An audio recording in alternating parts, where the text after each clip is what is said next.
If you've known how to read for as long as you can remember, then maybe being able to read might not be that big of a deal.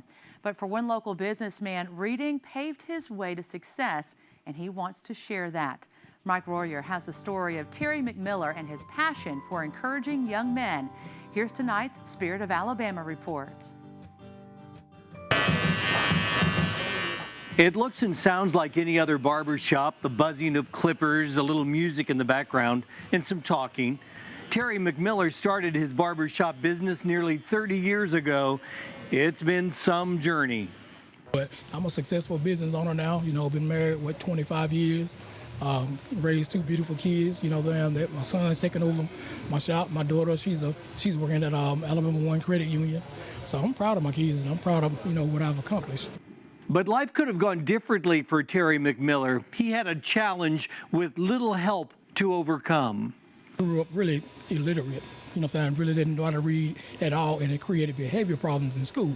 Terry would do anything to avoid being called on to read aloud in class. Put my head down, try to act like I'm asleep, get in trouble just so the teacher could send me to the office so I wouldn't have to read. So it wasn't that I was a bad kid, I was just too embarrassed to admit that I couldn't read. He couldn't read, but he was smart. He doesn't blame his teachers for not recognizing that he needed help, but he wished they had. All they had to do was just focus in and say, hold on, Terry is having trouble reading. Let's get him some help. And that would have helped me tremendously. It wasn't until I graduated high school and I knew that I would have to be able to read to be successful in life. So I forced myself to learn how, picking up magazines, books, asking Siri, okay, what does this word mean? So that's when I went back to barbering school just to show to myself that I can read, I can be successful. So for years now, when a young man like Dontavius is waiting for a haircut, Terry can't resist.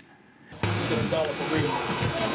Appreciate it. Matter of fact, you can keep that book, okay? Okay. And get on home with you. It's only $1, but it comes with a word of encouragement, maybe a reminder of how important reading is and how it's an important part of your future. Terry even has a name for it. But I laid down one night and the name just came to me. Call it, I am my brother's bookkeeper, And I was like, wow, I'll just call it that. So whenever kids sit in my chair and they read a book, I pay them $1. You can learn a lot in a barber shop just by listening to grown-ups, listening to their stories. And if you have to sit and wait, why not read some and maybe even make $1? You see a young man sitting in here reading a book, do you see yourself in them a little bit? Yeah, man, that's my passion. If I can, every little boy that I can put a book in his hand and he can read, I see it as me getting a second chance in life. You know what I'm saying? So it's personal for me. A lot of people won't really admit that they couldn't read. I couldn't read. It was horrible. You know what I'm saying? I've gotten a lot better. It's still a struggle every day, but I've gotten a lot better. Terry McMiller made me choke up a couple of times, and he says he gets the same way when he thinks about a little boy that struggled to read, now helping other young men not be afraid to just keep trying. That's the Spirit of Alabama. Mike Royer, WVUA 23 News.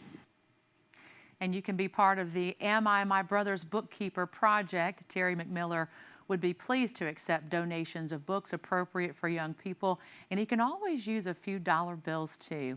If you have a story you'd like to see featured, email us at spiritofalabama@wvoa23.com.